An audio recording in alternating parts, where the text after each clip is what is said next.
هل أتى على الإنسان حين من الدهر لم يكن شيئا مذكورا إنا خلقنا الإنسان من نطفة أمشاج نبتليه فجعلناه سميعا بصيرا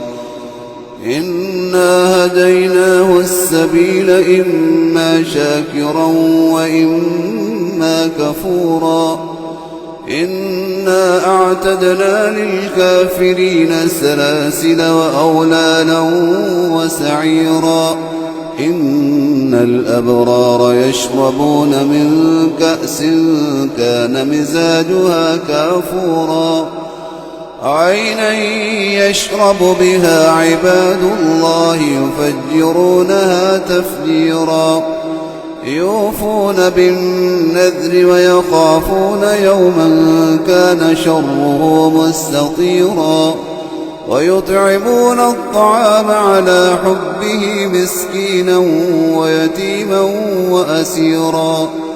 إنما نطعمكم لوجه الله لا نريد منكم جزاء ولا شكورا إنا نخاف من ربنا يوما عبوسا قمطريرا فوقاهم الله شر ذلك اليوم ولقاهم نضرة وسرورا وجزاهم بما صبروا جنة وحريرا متكئين فيها على الأرائك لا يرون فيها شمسا ولا زمهريرا ودانية عليهم ظلالها وذللت قطوفها تذليلا ويطاف عليهم بآنية من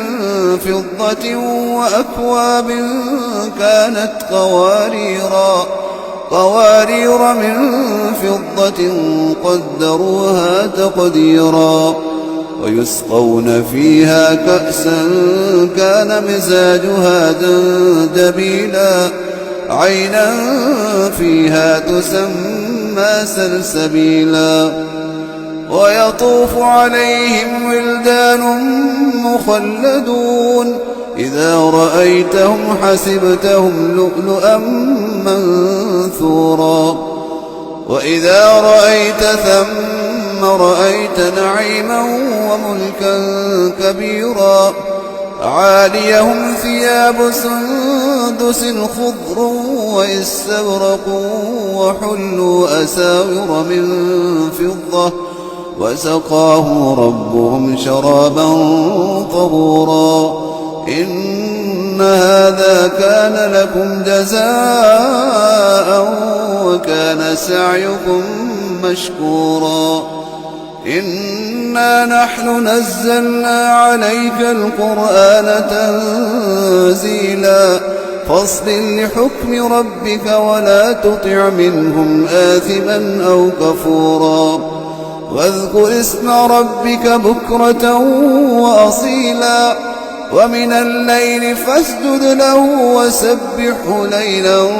طويلا إن هؤلاء يحبون العاجلة ويذرون وراءهم يوما ثقيلا نحن خلقناهم وشددنا أسرهم وإذا شئنا بدلنا أمثالهم تبديلا إن هذه تذكرة فمن شاء اتخذ إلى ربه سبيلا وما تشاءون إلا أن يشاء الله إن الله كان عليما حكيما يدخل من يشاء في رحمته والظالمين أعد لهم عذابا أليما.